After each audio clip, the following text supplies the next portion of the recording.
जय हिंद बच्चों, स्वागत है आप सभी का मेजर कल्सी क्लासेस में। और आज हम बात करने वाले हैं बेटा क्लास 9th के चैप्टर फर्स्ट फिजिक्स का पहला चैप्टर है मोशन। मोशन के बारे में आज बात करने वाले हैं। तो बेटा आइए देखते हैं मोशन क्या होता है।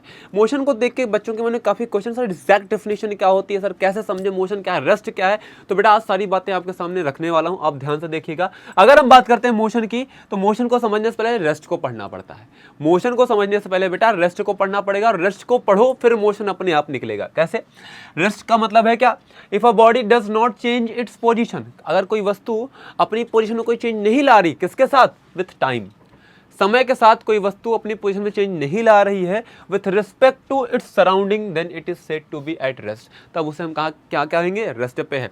तो बेटा आपके मन में कई क्वेश्चन, आपकी किताबों में कई बार लिखा होगा, आपको कोई लिखवाता भी होगा कि भैया if a body does not change it's position with time, तो आप लोग केवल इतना याद करते हो। नहीं, ये गलत है। आपको कहां से याद करना है? सब कुछ तो बोलो, does not change its position ये मेंशन करो, टाइम भी मेंशन करो, दो फैक्टर हो गए।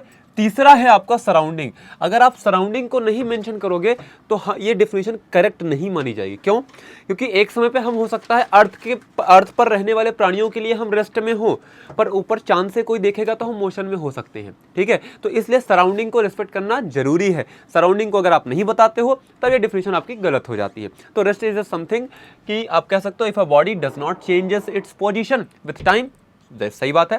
With respect to its surrounding बोलना हमारे लिए अनिवार्य है। ठीक है, तो इस बात का ध्यान रखना, तब उसे क्या कहेंगे? वो रेस्ट में है। ठीक है, वैसे मोशन की बात करें कि अगर कोई बॉडी है said to be in motion if it changes its position, अगर वो अपने पोजीशन में चेंज लाती है with the time, motion is always relative to the observer. एक बात ध्यान रखना, यहाँ पे टाइम के साथ पोजीशन में चेंज आएगा और विथ रिस्पेक्ट टू सराउंडिंग आएगा। और सराउंडिंग में कौन है बेटा आपके? ये ऑब्जर्वर है। तो मोशन हमेशा जो ऑब्जर्व कर रहा है चीज़ों को, जो इस गति को देख रहा है, उससे रिलेटेड में रहता है। ठीक है, रिलेशन में रहता है। ठीक, आगे चलते हैं। तो मोशन बहुत ही प्यारा सा कॉन्सेप्ट है। बच्चे समझते हैं सर कैसे सॉल्व करें, क्या करें। तो बेटा आपको बता दें कि मोशन बहुत टफ वाला कॉन्सेप्ट नहीं है जो आप समझ ना पाओ। मोशन इज वेरी सिंपल है। अब देखो डायग्राम में समझो, यहाँ पे सब चीज़ें रुकी हुई है ना अपने सराउंडिंग के रिस्पेक्ट में। अब तुमको समझाता हूँ। देखो जैसे पेड़ है, ये क्या है? एक ट्री है। ध्यान से देखो, ये ट्री है, इसके सराउंडिंग में एक ये लगा है टावर बिजली वाला, और एक घर है। अब कुछ समय बीता, टाइम T1 पर पेड़ वहीं पर है, टाइम T2 पर भी पेड़ वहीं पर है, T3 पर समय तो बीत रहा है ना भाई, लेकिन पेड़ तो वहीं पर है, तो ये रेस्ट कहलाएगा। अब यहाँ भाई साहब ये फुटबॉल को किक कर रहे हैं, फुटबॉल भाग रहा है, ये खड़े हैं, ये भी मोशन हो गया। यहाँ पे फ्लाइज उड़ रही है, ये भी मोशन हो गया। ये आपका बतख उड़ रहा है, ये भी मोशन हो गया। ठीक है, पोजीशन में जब चेंज आएगा तब वो मोशन कहलाएगा। अब देखो ध्यान से, एक टॉपिक है रेक्टिलिनियर मोशन। आपने कई बार सुना होगा कि motion in straight line, motion in 1D। नहीं सुना है तो बेटा आगे सुनने को मिलेगा। तो अगर हम बात करें रेक्टिलिनियर मोशन की, तो रेक्टिलिनियर मोशन एक ऐसा मोशन होता है जिसमें पार्टिकल आपका या फिर पॉइंट मास बॉडी जो होगी वो स्ट्रेट लाइन में मोशन करेगी। सर सीधी रेखा में चलेगी, स्ट्रेट लाइन में मोशन होगा यहाँ पर। तो जब मोशन आपका स्ट्रेट लाइन में होता है that is called rectilinear motion. Example, आपकी सनलाइट या फिर आपकी लाइट स्ट्रेट लाइन में ट्रेवल करती है, न्यूटन साहब ने बताया था। और इसी स्ट्रेट लाइन को हम लोग बोलते हैं, लाइट के इसी मोशन को हम लोग बोलते हैं रेक्टिलिनियर मोशन। और लाइट आपका रेक्टिलिनियर पाथ ट्रेवल करती है। ठीक है बेटा, समझ गए? तो एग्जाम्पल के तौर पर तुम कुछ भी देख के यहाँ पे समझ सकते हो। आगे चलते हैं। फिर आता है बेटा पॉइंट मास, ऑब्जेक्ट और पार्टिकल किसे कहते हैं। पॉइंट मास का मतलब, या फिर कहता है ना कि पॉइंट ऑब्जेक्ट है, पॉइंट मास ऑब्जेक्ट है। और पूछता है पार्टिकल, भी आप कंफ्यूज होते हैं कि पार्टिकल क्या है और पॉइंट मास ऑब्जेक्ट क्या है ना? बिंदु द्रव्यमान वस्तु, ठीक है, या फिर कण किसको बोलते हैं। तो भैया if the size of a body is negligible, size लगभग नेग्लिजिबल हो in comparison to its range of motion. जैसे मान लो ये हमारे पास कोई रास्ता है और इस रास्ते पर हम यहाँ से चलना प्रारंभ कर रहे हैं, तो बेटा रास्ता इतना बड़ा और हमारी साइज पिद्दी सी है। जैसे आपकी रेलवे ट्रैक बहुत 500-600 किलोमीटर लंबी होती है, पर आपका ट्रेन कितना बड़ा होता है। तो जब ट्रैक पर ट्रेन चलती है बेटा, या रोड पर गाड़ियां चलती हैं, बसें चलती हैं, या एयर में आपका प्लेन उड़ता है, तो as compare to the path they are very small, बहुत ही छोटा, इतना छोटा कि हम उसे लगभग जीरो मान सकते हैं, नेग्लिजिबल मान सकते हैं। तो ऐसे ही ऑब्जेक्ट को हम लोग पार्टिकल कहते हैं, या फिर बॉडी कहते हैं, या फिर पॉइंट मास कहते हैं। ऐसे ही चीज़ों को हम लोग क्या बोलते हैं? पॉइंट मास पार्टिकल या फिर बॉडी बोलते हैं, ठीक है, यहाँ पे समझ लो पॉइंट मास ऑब्जेक्ट या फिर पार्टिकल कहते हैं, ठीक है। Then the body is said to be point mass object और अ पार्टिकल, समझ गया।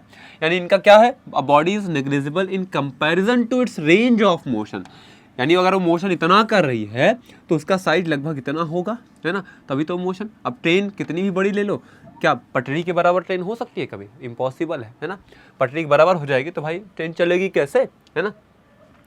अब मोशन की बात करते हैं बेटा, मोशन 3 प्रकार का होता है। एक 1D मोशन होता है, इसको आप 1 डायमेंशनल मोशन बोलते हो। एक होता है 2D मोशन, इसको 2 डायमेंशनल मोशन बोलते हो। एक होता है 3D मोशन, इसको 3 डायमेंशनल मोशन बोलते हो। तो 1 डायमेंशनल मोशन को हम लोग क्या बोलते हैं? Motion in straight line. क्या बोलते हैं बच्चा? Motion in straight line. Motion in straight line, ये कैसा मोशन होता है? मोशन इन स्ट्रेट लाइन, यानी आप कह सकते हो रेक्टिलिनियर मोशन ये कहलाता है। क्या कहलाता है? रेक्टिलिनियर मोशन कहा जाता है। वही अगर हम बात करें बेटा 2D मोशन की, तो इसको हम लोग बोलते हैं मोशन इन प्लेन। क्या बोलते हैं? Motion in plane. Motion in plane, देखो बहुत शॉर्ट में चैप्टर पूरा पढ़ाऊंगा तुम्हें। फिर आता है 3D मोशन, इसको हम लोग बोलते हैं मोशन इन स्पेस, यानी अंतरिक्ष में गति। समझ गए? तो इन तीनों मोशन, आप 3 तरह के मोशन को देखते हो। अब ये 1D 2D 3D होते क्या, आप क्लास 11th में पढ़ोगे, परेशान मत हो, ठीक है। जो आपके जो भी बच्चे यहाँ पे हैं 9th वाले, वो परेशान ना हो बेटा, सब चीज़ें फिर से पढ़ाई जाएंगी 11th में। फिर आता है डिस्टेंस। क्या होता है? बॉडी चल रही है तो कुछ दूरी तय कर रही होगी, तो डिस्टेंस क्या होता है? डिस्टेंस का मतलब होता है बॉडी कुल कितने लेंथ के पाथ को कवर कर चुकी है, उसी पाथ की लंबाई को हम लोग क्या बोलते हैं? डिस्टेंस बोलते हैं। Total length of path covered by the particle, और पार्टिकल का मतलब वही बॉडी हो गई जो आपका मोशन कर रही है, इज कॉल्ड डिस्टेंस। वही बात करें डिस्प्लेसमेंट की, तो भैया ये काइंड ऑफ डिस्टेंस होती है, लेकिन कैसी? Minimum distance between 2 position of the object. और वो पोजीशन कौन कौन से होंगे? इनिशियल एंड फाइनल पोजीशन, यानी सबसे छोटी दूरी किन्हीं 2 पॉइंट्स के बीच में। और आपको पता है 2 पॉइंट्स के बीच में सबसे छोटी दूरी एक स्ट्रेट लाइन ही पॉसिबल है। मैथमेटिक्स कहती है कि किन्हीं 2 पॉइंट्स के बीच में सबसे स्मॉलेस्ट दूरी होती है एक स्ट्रेट लाइन। क्लियर है बेटा?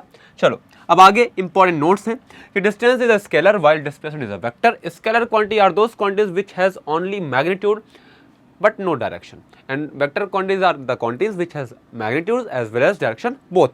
ठीक है, तो यहाँ पे स्केलर का मतलब होता है ओनली मैग्नीट्यूड होगा इनके पास, केवल और केवल न्यूमेरिक वैल्यू होगी, और वेक्टर के पास बोथ होंगे, मैग्नीट्यूड भी होगा प्लस डायरेक्शन भी होगा, दोनों चीज़ें होंगी। ठीक है, मैग्नीट्यूड प्लस डायरेक्शन, तो ध्यान देना इस बात का।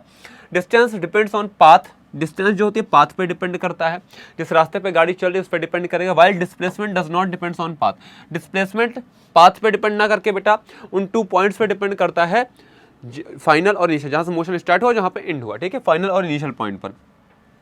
ठीक है, डिस्टेंस की बात करें, ये हमेशा पॉजिटिव या फिर 0 हो सकती है, लेकिन कभी भी निगेटिव नहीं हो सकती। एक बात ध्यान रखना कि डिस्टेंस आपकी पॉजिटिव या फिर 0 हो सकती है, but can't be negative, but displacement can be positive, negative and 0 all. ठीक है, डिस्प्लेसमेंट कुछ भी हो सकता है।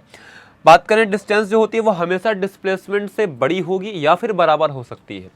डिस्टेंस जो आपकी होती है बेटा वो डिस्प्लेसमेंट से बड़ी होगी हमेशा या फिर बराबर होगी।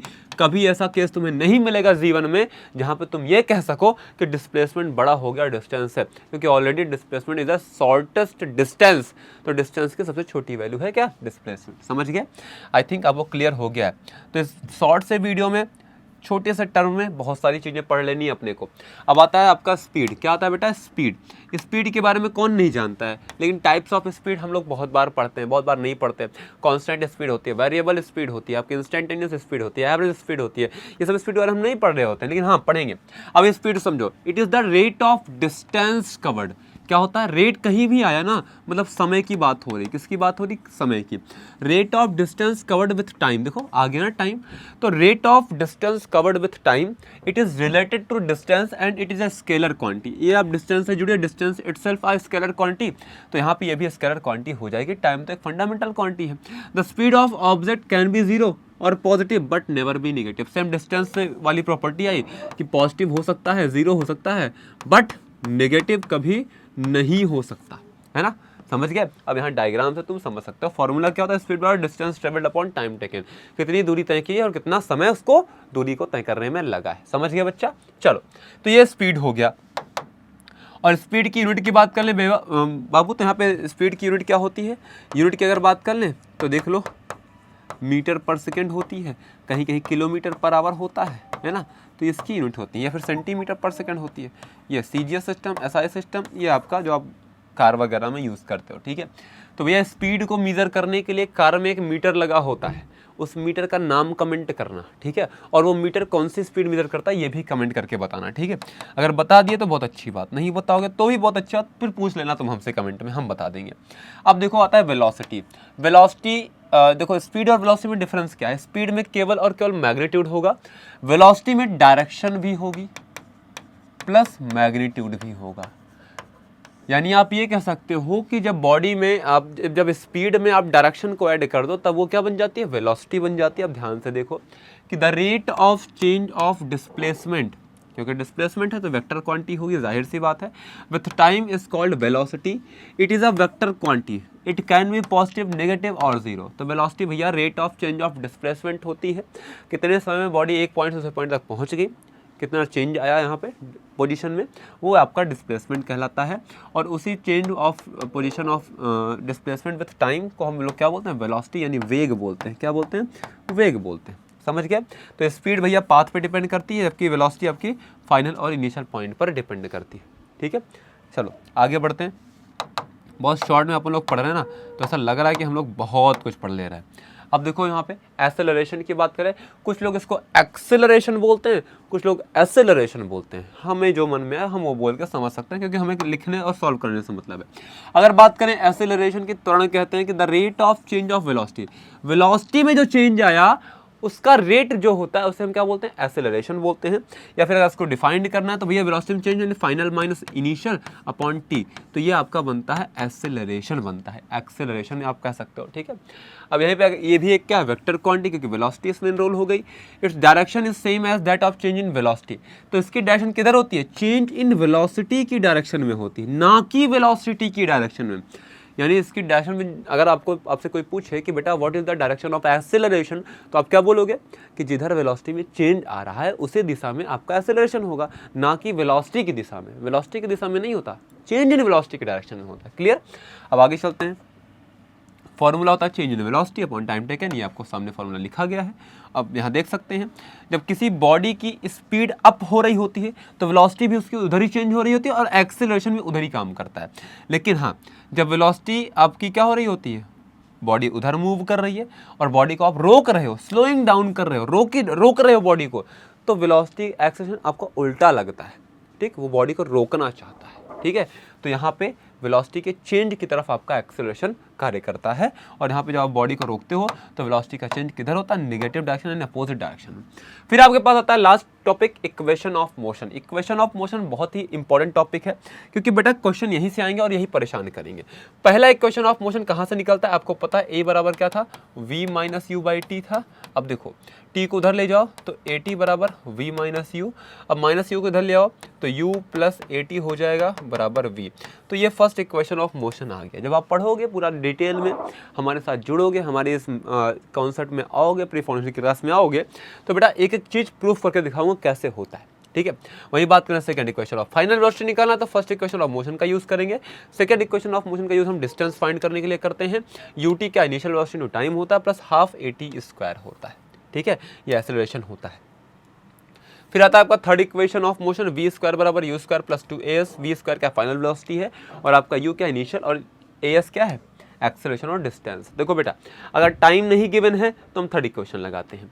अब ध्यान से देखो, अगर हमें टाइम और डिस्टेंस दोनों गिवन है तो सेकंड इक्वेशन लगाते हैं, और जब हमें डिस्टेंस ना गिवन हो तो हम फर्स्ट इक्वेशन ऑफ मोशन का यूज़ करके चीज़ों को सॉल्व करते हैं। It's very simple way to understand physics. I think आपको समझ में आ गया। अगर बेटा आ गया है तो कमेंट सेक्शन में जाना और कमेंट करना तुम्हें किस टॉपिक में दिक्कत हो रही है जो अभी आपने बोर्ड पे पढ़े, और जो मैंने पूछा है कि बताना बेटा कि हम जो गाड़ियों में आपका स्पीड मीजर करने के लिए मीटर लगा होता है उस मीटर का नाम क्या है बताना, और वो कौन सी स्पीड को मीजर करता है। कमेंट में ही आपके लिए होमवर्क है। तो आज के लिए इतना ही। Thank you. जय हिंद, जय भारत।